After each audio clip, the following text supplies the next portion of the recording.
தேர்தல் நேரத்தில் திமுக கூட்டணியில் 21 கட்சிகள் இருந்துச்சு. நாங்கள் திமுக கூட்டணியில் பல்லாண்டு காலமாக இருக்கின்றோம். இடையில பிஜேபியோடு அவங்க போகும்போது தான் நாங்கள் இல்லை. அப்படி இருக்கும் பொழுது இந்த தேர்தலினுடைய முடிவுங்கிறது திமுகனால ஆட்சி அமைக்க முடியாது. அதிமுகவுக்கு ஆதரவு கொடுக்குங்கிற நிலைப்பாட்டில் நாங்கள் போக முடியாது. ஏன்னா அவங்க பிஜேபி கூட்டணியில் இருக்கக்கூடியவங்க. அந்த நிலையில வேற யாரை ஆட்சி அமைக்க முடியுங்கிற ஒரு சூழ்நிலை வரும்போது தமிழக வெற்றி கழகத்தை தவிர்த்து வேறு யாரும் ஆட்சி அமைக்க முடியாத ஒரு சூழ்நிலை வந்துச்சு. அதனால திமுக கூட்டணியில் இருந்த காங்கிரஸ் கட்சிகள், 2 கம்யூனிஸ்ட் கட்சிகள், நாங்கள் விசிக எல்லாருமே ஆதரவு கொடுத்து இன்னைக்கு ஆட்சி அமைஞ்சிருக்கு. அதாவது கூட்டணின்னு வரும்போது ஓட்டுங்கிறது எல்லா கட்சியினுடைய ஓட்டு தானே. திமுகவினுடைய ஓட்டு அதிகப்படியாக இருந்தாலும் மற்ற எல்லா கட்சிகளுடைய ஓட்டு சேர்ந்துதான் கூட்டணியினுடைய பலன் அர்த்தம். அதனால போயிட்டாங்கிறதுல அப்ப என்ன அப்படி பார்த்தேன்னு சொன்னா ஏற்கனவே பல்வேறு நிகழ்வுகள்ல திமுக மாறித்தானே இருக்கிறாங்க. நான் என்ன கேட்கிறேன்டா, இப்போ திமுக கூட்டணியில நாங்க விலகி இங்க போயிட்டேன்னு சொல்றாங்களா இல்லையா? 1996ல திமுக கூட்டணி. திமுக கூட்டணியில எல்லா மதசார்பற்ற கட்சிகள் இருந்துச்சு. 1999ஆம் ஆண்டு திமுக பாஜகவோட கூட்டணி வச்சாங்களா இல்லையா? யார்கிட்ட கேட்டுட்டு வச்சாங்க? தோழமை கட்சியில கேட்டாங்களா? நிலையான ஆட்சி தரண்டு போனாங்களா இல்லையா? அந்த மாதிரி நாங்கள் கொள்கை முரண்பட்டு போகலையே. நாங்கள் பிஜேபியோட போயிருக்கிறோம். இவங்களும் மதசார்பற்ற கட்சின்னு சொல்றாங்க. மதசார்பற்ற கொள்கையில உறுதியா இருப்பேன்னு சொல்றாங்க. உத்தரவாதத்தை நேரடியாக எங்க அலுவலகத்தில் வந்து கொடுத்தாரு முதலமைச்சர்.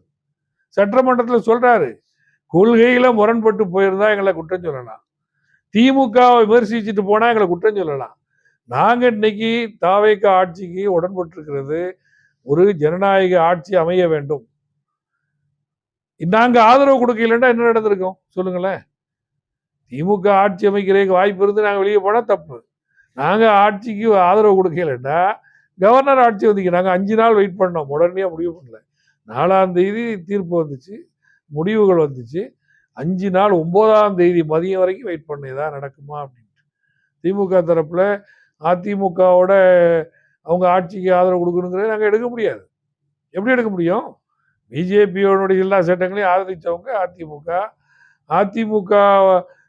அதிமுக பிஜேபி கூட்டணியில் இருக்கும்போது நாங்கள் உடன்பட முடியாதுங்கிறது இந்திய யூனியன் முஸ்லீம் லீக்கினுடைய கொள்கை. இன்னைக்கு இல்லை, 1989ஆம் ஆண்டு பம்பையில் நடந்த எங்களுடைய தேசிய கூட்டத்தில் பாம்பே டிக்ளரேஷன் சிறுபான்மை சமுதாயத்துக்கு எதிராக இருக்கக்கூடிய பாஜக உடனோ பாஜக தோழமை கண்டிருக்கக்கூடிய கட்சியுடனோ இந்திய யூனியன் முஸ்லீம் லீக் கூட்டணி அமைக்க முடியாது. அந்த அடிப்படையில் திமுக பற்றி சொல்லப்பட்ட கருத்தை நாங்கள் ஏற்றுக்கிற முடியாதுன்னு சொல்லிட்டோம். வேற ஆல்டர்னேட்டிவ் என்ன வழி? மீண்டும் ஒரு தேர்தல் வந்தால் மக்கள் என்ன சொல்லுவாங்க? ஜனாதிபதி ஆட்சி வந்தால் பாஜக ஆட்சி. எனவே நாங்கள் இந்த ஒரு தெளிவான விஷயத்தில் அந்த கட்சிகள் எல்லாம் தாவேகாவுக்கு நாங்கள் ஆதரவு கொடுத்துருக்குறோம். எங்களோட இருந்தவங்களால தான் ஆட்சின்னு சொல்கிறதெல்லாம் பொருத்தமானது இல்லை. திமுக முன்பு நடந்த விஷயங்களையும் அப்போ சொல்லணுமா இல்லையா?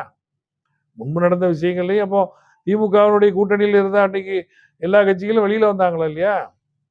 ஒரு சூழ்நிலைக்கு தான். அதாவது அரசியலில் நிரந்தர பகைவனும் இல்லை, நிரந்தர நண்பனும் கிடையாது. கொள்கை ரீதியாக இன்னைக்கு இருக்கிறோம், நாளைக்கு சூழ்நிலைகள் மாறும், எது வேணாலும் நடக்கலாம். ஒரு ஆரோக்கியமான எதிர்காட்சியாக திமுக இருப்பதுதான் அதற்கும் நல்லது, தமிழ்நாட்டுக்கு நல்லது. அதை விட்டுட்டு சோஃபா ஆட்சின்னு சொல்றது, எங்கனால தான் நீங்கள் ஆட்சி செய்கிறேன்னு சொல்றது, இதெல்லாம் பொருத்தமில்லாத விஷயங்கள்.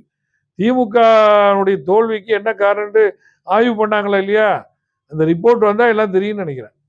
ஏன்னா அந்த ரிப்போர்ட் வந்துட்டா பல உண்மைகள் தெரியும். அந்த ரிப்போர்ட்டை தான் நாங்களும் அவளோட எதிர்பார்த்துட்டு இருக்கிறோம். ஏன்னா எங்களுடைய மனக்குமுறலை கேட்டி தான் நாங்களும் சொல்லியிருப்போம் என்னென்ன நடந்துட்டு. எனவே இந்த அடிப்படையில் நாங்கள் எங்களுடைய அரசியல் பயணத்தை தொடர்கின்றோம். இது ஒரு வரலாற்று பேர் இயக்கம். இன்னைக்கு பெய்த மழையில் நேற்று பெய்த மழையில் இன்னைக்கு உருவான கட்சி இந்திய யூனியன் முஸ்லீம் லீக் இல்லை. சுதந்திரத்துக்கு முன்னாடி இருக்கிறோம். பாராளுமன்றத்தில் தொடர்ந்து எம்பிக்களை பெற்றுட்டு இருக்கிறோம். ஒரு பாராளுமன்றத்தில் கூட இந்திய யூனியன் முஸ்லீம் லீக்கினுடைய எம்பிக்கள் இல்லாமல் இல்லை. எங்களுக்குன்னு ஒரு அகில இந்திய தலைமை இருக்கின்றது. ஜமாத்தினுடைய கட்டமைப்போடு இயங்கக்கூடியவங்க. அதனால நாங்கள் எடுத்தான் கவுத்தண்டு எந்த முடிவும் எடுக்க மாட்டோம். எல்லோருடைய ஆலோசனையும் பெற்று எது தமிழ்நாட்டுக்கு நல்லதோ, எது சிறுபான்மை முஸ்லீம்களுக்கு நல்லதோ அந்த முடிவை தான் நாங்கள் எடுப்போம். அந்த அடிப்படையில் நாங்கள் ஒரு தெளிவான முடிவு எடுத்திருக்கிறோம். திமுக காரங்க எங்களை என்னென்ன வகையில் 2ஆம் கட்ட தலைவர்கள் விமர்சிக்கிறாங்க, நல்லா விமர்சிக்கிட்டோம். அவர்களே எங்களுடைய நண்பர்கள் தான். நாங்கள் எங்களுடைய பணிகளை செய்வதற்கு முனைந்திருக்கின்றோம். எங்களுடைய 2 எம்எல்ஏக்களும் எங்களுடைய அமைச்சரும் அந்த பணிகளை துவங்கி விட்டார்கள். தமிழ்நாடு முழுவதும் சுற்றுப்பயணம் செய்து நிலுவையில் இருக்கக்கூடிய சிறுபான்மை சமுதாயத்தினுடைய பிரச்சனைகளையும் தமிழ்நாட்டுக்கு தேவையான காரியங்களையும் பணிகளை ஆற்றுவதிலே கவனம் செலுத்துக்கிட்டு எங்கள் தலைவரே சொல்லிட்டார். அதனால் அந்த பணிகளில் நாங்கள் கடந்து போயிட்டு இருக்கிறோம். இடைத்தேர்தல்னா இந்த ஆட்சியை நிலைச்சு நிற்பதற்கு என்ன முடிவோ அதுதான் எடுப்போம். இப்போ தாவேக்கால கூட்டணின்னு இது வரைக்கும் அமைக்கலை. தாவேக்கா ஆட்சியில் நாங்கள் அங்கே வச்சுருக்கிறோம். கூட்டணி சம்மந்தமாக ஒரு தினத்தில் ஒரு அறிவிப்பு வரேன்னு சொல்கிறாங்க. அப்படி வரும்போது முறையாக அந்த கூட்டணியில் நாங்கள் சேருவோம். சேர்ந்து இந்த ஆட்சி நிலைப்பதற்கு நாங்கள் துணை நிற்போம். ஏன்னா ஆட்சியில் நாங்கள் இப்போ அங்கே வைக்கும் போது எப்படி மாறுபட்டு இருக்க முடியும்? அதுதான் விஷயம், வேற ஒன்றும் இல்லை. திமுக கூட்டணியில் தொடர முடியாத காரணம், திமுக இப்போ எதிர்கட்சி, சட்டமன்றத்தை புறக்கணிப்பாங்க, வெளிநடப்பு பண்ணுவாங்க. இல்லை நாங்கள் அப்படி செய்ய முடியாதே. அப்படி இருக்கும்போது 2 கட்ட நிலையில் எப்படி இருக்க முடியும்? நாங்கள் இங்கே வந்துட்டோன்னு சொன்னால் தெளிவாக இருப்போம். ஒரு கொள்கை ரீதியாக ஒரு கூட்டணியில் இருந்தேன்னு சொன்னால் நாங்கள் தெளிவாக இருப்போம். அந்த அடிப்படையில் நாங்கள் எங்களுடைய அரசியல் பணிகளை நாங்கள் தொடர்றோம். செய்திகளை உடனுக்குடன் தெரிந்து கொள்ள கீழ்கண்ட கேபிள் மற்றும் டிடிஹெச் நெட்வொர்க்குகளில் எம்நாடு செய்தி தொலைக்காட்சியை காணுங்கள். பாதகம் செய்பவரை கண்டால் நாம் பயம் கொள்ளலாகாது பாப்பா. மோதி மிதித்து விடு பாப்பா, அவர் முகத்தில் உமிழ்ந்து விடு பாப்பா.